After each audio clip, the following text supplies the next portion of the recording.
This is Sally, and I'm building a deck. So here we go.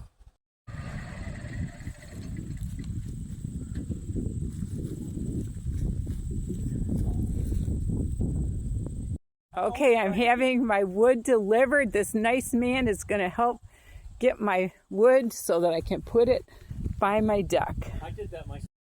Okay. That's some of my wood coming so I can build my little deck over there. Open off the blocks for me. Yep. Great.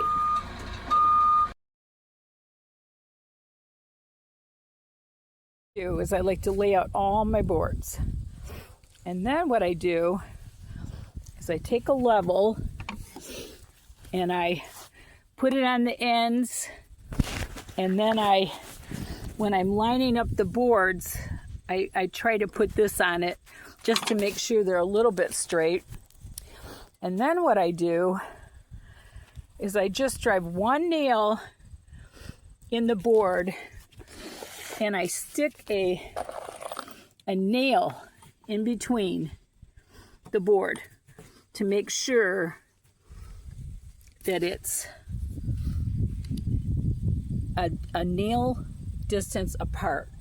You put one nail on one end, one nail on the other, and make sure that you got a nail apart. And then what I do is I drive 3 nails in each one. You want to make sure that you follow the beam all the way across. And I kind of stagger the nails. I don't know if that's the right way to do it. This is just my crazy way of doing it. And I try to keep 2 boards apart so that I can step in. What I'm going to do now is I wish I would have brought my stand for you guys. But what I'm going to do, try to show you, maybe I can do it this way. Yeah, I don't know. Anyway, what I do, try to do it one-handed, is I leave room for my legs here, and then I kind of look for like the softest little part of wood there. Let me set you down for just a minute. And then I've got these spinny nails, and I just drive them in. These are 2.5-inch spinning nails, and I put 3 in each board. And I've got almost half my deck done. I just started it at like noon, and it's, I don't know what time it is now, maybe 2, but I just, like I said, I just laid out all the blocks, and I'm going to have a nice 12x8 deck that I did myself. These are the nails I use. See how they got a spin on them?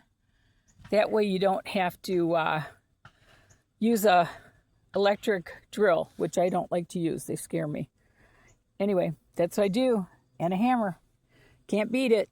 And the reason you do it 1 nail apart is for drainage.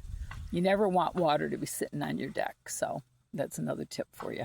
The other thing I did is I tried to find the boards that had not such a rough edge. I put them in the back of the deck. Tried to get the smoothest edged one so I don't have to cut it. This is a no-cut deck. Works for me. This board, how I kind of put the nails in between the lines in the wood, I found that that's softer. If you don't hammer it right on the line, you're better off. Another tip is what I do is I start out at the end. I make sure it's straight at the end. I put 1 nail in. Then I come over here and I put 1 nail in, and I do it my distance apart. And then I start putting the 3 nails in, and then I sit to the left and I do 3 more, sit to the left, do 3 more, and it makes it a little easier. Just a little tip. And these tools, my friends, is what you need to do a temporary deck. And it's all done I did it in, I think, 3 hours. A nice temporary 12 by 8 deck. Can't beat it.